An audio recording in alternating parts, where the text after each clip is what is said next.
Шүүхийн шийдвэр гүйцэтгэх ерөнхий газар үзүүлж байна.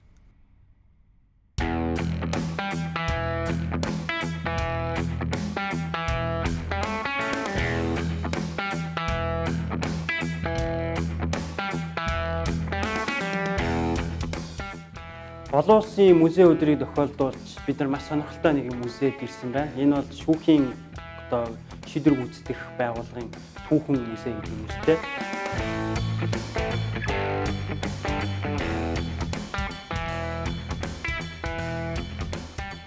Тэгэхээр энэ музейг байгуулахад гар бие оролцож санаачилж энэ музейг байгуулсан хүний эрхэм бол Хурандаа Батцайхан.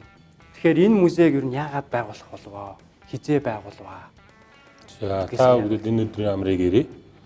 За бид энэ түүхэн музейг бол 2019 онд олон улсын Аз намхан 20 байгууллагуудын өдөртөх ажилтны 39 дугаар хурлыг Монгол улсад зохион байгуулалтаа уялдуулж бий болгосон байнамаа. For the inmates from the state so that they can rehabilitate like an educational material. So you can see here the inmates right now. Музейг ерөөдөө байгуулах үндсэн хоёр музейн үндсэн үүрэгтэй байдаг. Нэгдүгээрт нь бол хадгалж хамгаалах, хоёрдугаарт нь болохоор олон нийтийн мэдлэгийг дээшлүүлэх гэсэн үндсэн хоёр зорилго бол ерөөсөө музейн яг салшгүй хэсэг болдог.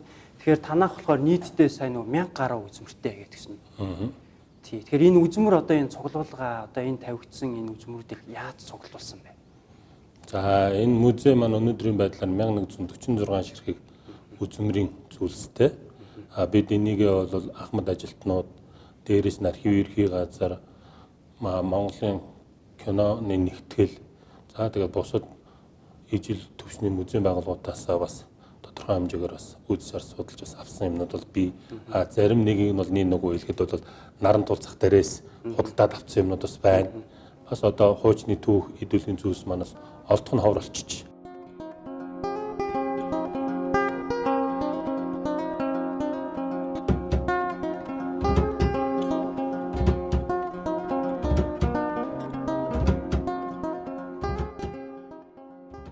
Музей байгуулах юм шаардлагатай ингэж газрууд нь музей одоолт ингэж нэгээг байгаа байхгүй. Гэтэл огт ингэж төсөөлж байгаагүй ингэж энд музей байдаг ч гэж мэдэхгүй энэ газар болохоор яг музей ингэж нээсэн. Тэгээд энэ музей нь болохоор ийм ингэж дүүрэн ороод ирэхэд үзмэртэй. Тэгээд ялангуяа эд бүлгийн зүйл. Өөрөөр хэлбэл музейд цуглуулгаад эд бүлгийн зүйл нь тухайн тэр музейг олон нийтэд үзүүлэхэд яг тэр бодиттой тэр зүйл бол маш юм үнцэнтэй.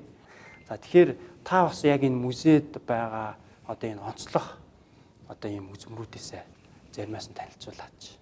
За миний дараагийн үе гэдэг юм уу, миний өмнөх үеийн бас буурлууд байна. Эдгээр улсууд маань бас цаг хугацаанд ажил үүргийг гүйцэтгэл бид ч бас тодорхой хугацаанд төрийн өмнө хөлөөс үүргийг гүйцэтгэж буудаг.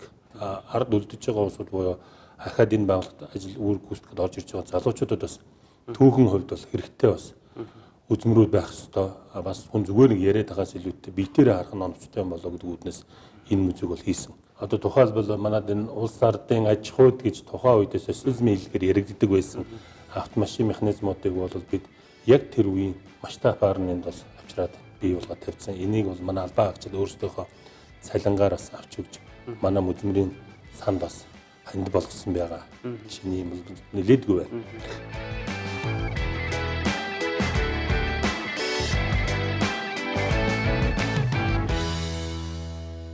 Хорих ангийн бүсэд нэвтрхийг завцсан хориотой эд зүйлс гэсэн юм юутай байна л да. Тэгэхээр жишээлх юм бол энэ савн дотор энэ утас юу хийцэн те.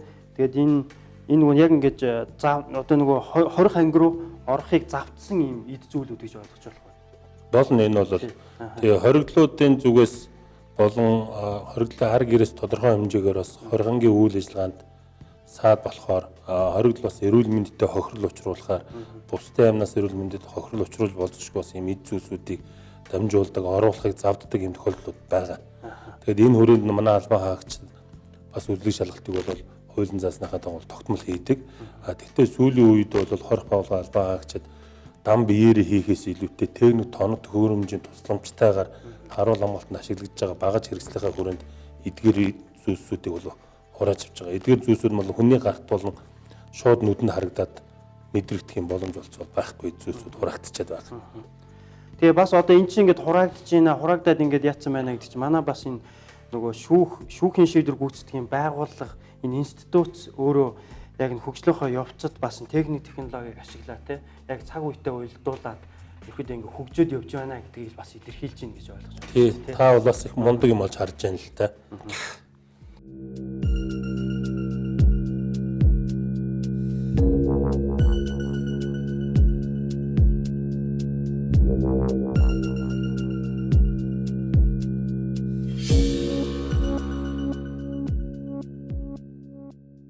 Дээр музей нэг том үүрэг болохоор музейгээрээ дамжуулаад янз бүрийн нөгөө соён гэгэрүүлэхтэй. Тэгэхээр энэ шүүхийн одоо шийдвэр гүйцэтгэхийн байгууллагын түүхэн музейгээр дамжуулаад үе үеийн одоо үе үед ямар түүхтэй байсан те яаж өөрчлөгдсөн одоо хувцас хэрэглэлтэй эд материалын хувьд өнөөдөр Монгол улс яаж хөгжиж байгаа гэдгийг яг энэ музейг ингээд ороод үзэхээр бол үзэх юм бүрэн боломжтой. Маш их материалууд, гэрэл зургууд дээр нь болохоор ийм яг энэ бодиттой одоо эд үлгийн зүйлүүд ингэж тавигдсан багаар энэ музей онцлогтой байна гэж би бол ингэж харж байгаа юм л да.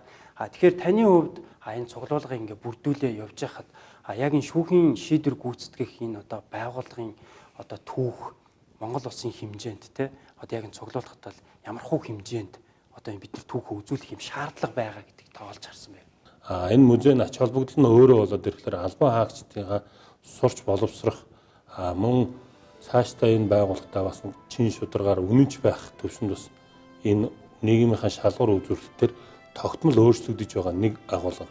Хоёр дахь агуулга нь болоод ирэхээр нийгэм байдаг ойлголт. Хорих байгууллага дандаа л хүнийг хордог, цагддаг гэдэг нэг ийм буруу ташаа ойлголттой. Бид бол шүүхээс гарсан шүүхийн шийдвэр тогтоолыг л биелүүлдэг албан хаагчид.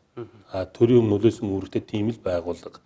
Тэр хүрээндээ бас хорих байгууллага хүний эрхийг хангаж байгаа асуудал маань өөрөө том асуудал үүсэж байгаа. Энэ хүрээндээ бас түүхийнхаа хугацаанд бол бид богд хамт засгаас өмнөх үе, хувьсгалын дараах үе буюу 90 он хүртэлх үе, 90 оноос хойш өнөөдрийн ардчлалыг хөгжсөн үе гэдэг ингээд 3 үе шатанд хуваагдаж байгаа. Дээр үед бол богд хааны үед бол зүгээр хүнийг хойроол нэг хар гэрт юм уу хашаан дотор, модон хашаан дотор хязгаарлал байсан бол социализмын үед бид хөдөлмөртэй ажилтаа орлоготой болохын төлөө бас нэлээд хүзүүтгсэн баг. Ардчлалын үед бол одоо хүн өдөр тутамдаа хүний эрх ярьж байгаа.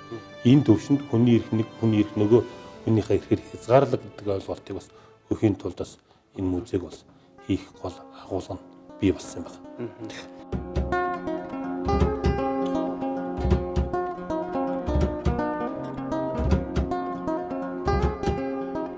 Музей нэг хэсэг болсон энэ мөгдөн дүнг гэдэг энэ 20 дугаар зууны ихэнх болон энэ манжийн үед хэрэглэгддэг байсан бас энэ эд үлгийн бас энэ зүйлүүдээр бас ирээд байна л да.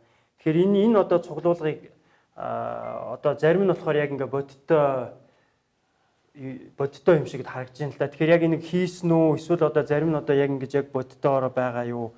За энэ гар хөлийн модон гав хөл модон дүнг гэж байгаа эдрэг бол одонцонд манай байсан. За энэ мөглөн гэдэг байгаа энийг бол бид дуурамдаар бол дуураалгаж хийсэн юм байна. Төмөр гав энэ 80 жингийн хүндтэй гинж байх жишээтэй ингээл эднэр бол дандаа тухайн үед бол нөгөө хүний хөдөлгөөн хязгаарлах тодорхой байдлаар хязгаарлалтын дарга хэмжээнд авч ирсэн юм байдаг.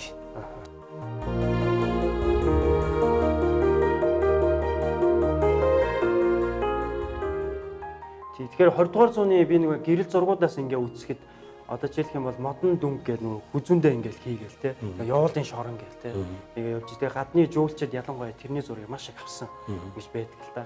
Тэгэхээр өнөөдөр одоо яг энэ багаж хэрэгслийн хувьд одоо яг ямар хуу одоо энэ бүгдийг ингээл харахад бол хүнд бол айц төрдөг баг тийм ээ энэ бол ингээд яг түүх болоод ингээд үлдчихэж байгаа эд зүйлс.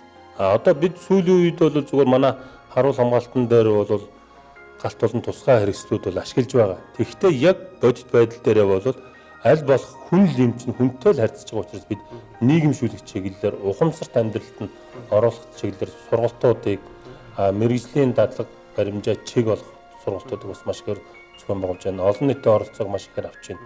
Энэ бол өөрөө хүн рүүгээ хандсан л юм үйл ажиллагаа. Тэрнээс одоо бүгдээ дандаа ийм байлгана гэх юм бол одоо бас хэцүү л дээ. Эргээд бид чинь нөгөө хөгжих биш уруудах болчиход байгаа юм л да. Яг энэ бол тухайн үед өөргөө гүйцэтгэсэн техник хэрэгслүүд. Одоо нэг албан хаагчдыг ерөөдөө яг ингээд түүгийнхаа музейгээр аялуулж ер нь Монгол улсын хэмжээнд одоо ямар хөө одоо байсан бэ гэдэг ингээ үе шаттайгаар агуулгаар ингэж үзүүлэх соён гэгэрүүлэх те тэр ажлуудыг ямар үе шаттайгаар та хийж байна. За энэ музейг бий болгосноос хойш өнөөдрийн байдлаар зүгээр бидэнд байгаа бүртгэс судалгаагаар одоо нэг ойролцоогоор бол 1100 орчим иргэн энэ музей үйл ажиллагаатай танилцсан байна.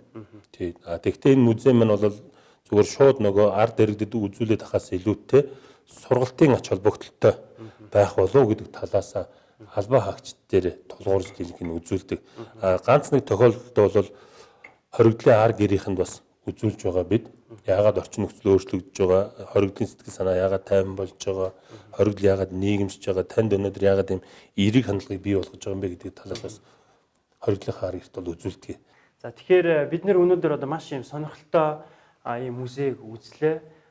Энэ музей болохоор яг ингээд Монгол улсын хэмжээнд шүүхийн шийдвэр гүйцэтгэхийн байгууллагын түүхэн музейд одоо Монгол улсын хэмжээнд одоо ямар одоо энтэй холбогдохтой үзмөр эд үлгийн зүйлүүд байна. Түүхэн хөгжлийн хувьд одоо яг ямар хуу энэ процессууд бас тухайн үед өрнөжсэн манжийн болон богдхаант Монгол улс социализм за тэг өнөөдөр гэсэн энэ яг агуулгаар энэ музейг одоо ингэж баяжуулж үзүүлсэн нэлээд сонирхолтой одоо байлаа гэж одоо хэлж болно. Тэгээд Бат сайхан сая Хурандагийн хэлсэнчлэн ер нь нийгэмд одоо нийгэмшүүлэх олон нийтийн соён гэгэрүүлэхийн ажлыг бол маш их юм хийх шаардлагатай гэсэн үүднээс энэ одоо музейг байгуулсан гэж одоо хэллээ. Тэгэхээр би ч бас одоо яг энэ музейг үзээд бол ерөөхдөө маш юм сэтгэл одоо юм хангалуун байна. Ингээд энэ музейгээр аялсан та бүхэндээ баярлалаа. Бат сайхан Хурандаатай баярлалаа. Та бүхэн бүгдэнд нь олон улсын музей өдрийн одоо мэндийг хүргье.